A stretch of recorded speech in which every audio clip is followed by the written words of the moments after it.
পর্যন্ত বলছি মাত্র একটা ভক্ত হয়ে যাবো তো বুঝলেন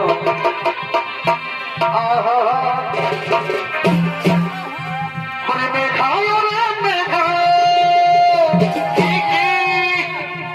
মেঘায় রে মেঘা ভাই